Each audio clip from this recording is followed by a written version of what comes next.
This next question comes from Pirano. I think that's a correct pronunciation of your name. And it's in response to the Death of the Kronos video I did in December 2021. This video got a lot of hits in terms of the content of it. So there were quite a few questions and comments that came up as a result of this. And Pirano writes, "Hi, I got myself a Kronos 288 a month ago, probably one of the last German retail units in the market. To prepare for producing some of my songs and potentially performing on the stage." You can't go wrong with the Kronos in either of those use cases. Great instrument, being capable of doing 95% of what I need. Be interesting to know what the 5% you can't do is. What intrigued me by the Roland Fantom being a much new instrument is the quick way to sketch songs with a pattern sequencer and the TR recording for the drums. Most amazing live performance on a Fantom by David Alland on the 444 Challenge. However, I still hesitate to buy it since I am still hoping for a successor to the Kronos.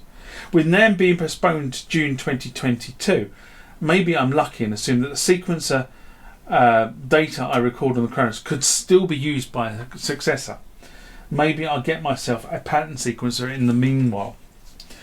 I'm just going to address this because NAMM 2022 has come and gone, and one of the things that's happened in the last 6 months is that they have made the Nautilus able to read data from the Kronos. Originally when the Nautilus came out it couldn't, so you couldn't transfer your patch data from one to the other or other data from one to the other, but you can now, so I understand it.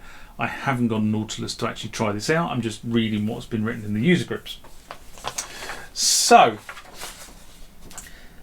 I personally have never ever regretted buying my Kronos. I bought my Kronos 288, as I said in previous videos, it took me a good 18 months to decide to buy the Kronos, and when I started that deliberation process, the Kronos X was still in production, and by the time I decided to dip my hand in my pocket, the Kronos 2 was out. And, you know, at this point in time, I had just recovered my Kronos from storage before Christmas to be the central part of my rig in the house before I can establish my new studio. And I'm still working on my new studio. There are several things that need to happen. And like you, I think the Fantom is a worthy challenger to the Kronos, but as many have pointed out, it still lacks certain features and excels in others. So I think, you know, it's horses for courses. The pattern sequencer I think is fairly powerful for writing patterns and hooking them together, and the VST plug out concept to be able to emulate legacy machines for patch building is another great feature that Fantom really has, I think, nailed, but other people have different views. But I do not think at the moment that a successor to the Kronos is going to be announced this year, and possibly it won't be announced next year. If it is, it will be towards the end of 2023, and I do have some reasoning behind that. The first of that is I think Korg will need to sell the stock of Nautilus that they've got either in their manufacturing or in the retail and wholesale areas that they currently have. I think they want to drain down Nautilus before they try to launch anything else. Otherwise, people will not buy the remaining Nautilus stock. So I think there's a reason there. And I think the other big reason that's causing a lot of the manufacturers at the moment to really hold off on putting product in market is they simply cannot get the parts. The supply chain is currently buggered. Because of the pandemic, because specific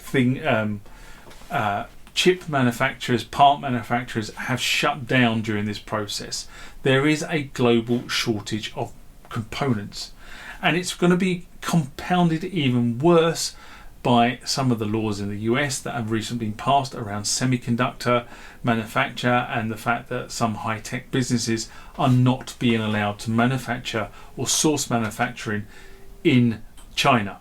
And I think that's going to cause an even bigger ripple going forward. So I think manufacturers will only launch product when they can be assured they can get parts to make that product.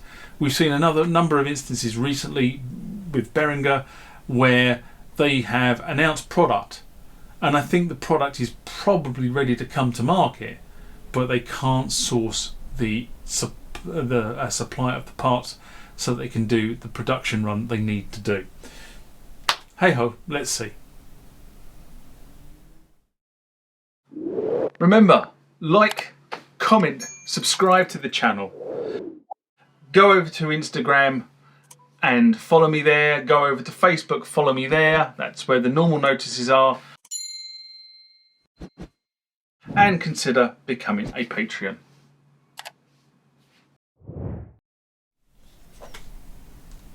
Next one comes from Thomas T. And this is in response to the death of the Kronos, a video I did in December 2021. And he writes, it's still up on the USA website as of the 14th of January 2022. But I will say this MF just does it all. Where do you go from this? They just need to make the screen move up so you can see it at any angle and make the sampler easier. Do you know what? For starters, in terms of website, as of mid-January when I wrote this response, the only place I could actually see the Kronos referenced was in terms of sound library sales. Kronos had been completely removed as a product from the website at that point. Now, I wouldn't disagree with anything you had said in terms of I'd love a screen that could move. I have to be honest. And I was talking to this, funny enough, the other day when Wayne Harris was here, who is the keyboard player of Bon Jovi. When we were talking about, that's the only drawback to the Kronos, is the fact that you can't just tilt the screen to suit your playing position. Now, Wayne, when he's on stage, is always standing up, so he's looking at that angle. But when he's at home and he's playing or he's rehearsing, he quite often is doing what I'm doing, which is sitting on a high stool, and he's at that angle. So it would be great, but the screen is actually usable in both positions. I have to be honest. And I've got to be honest and say, if you're new to sampling on the Kronos, then yes, it is a bit of trial and error. But once you get the hang of it, it becomes something that you can just get on with.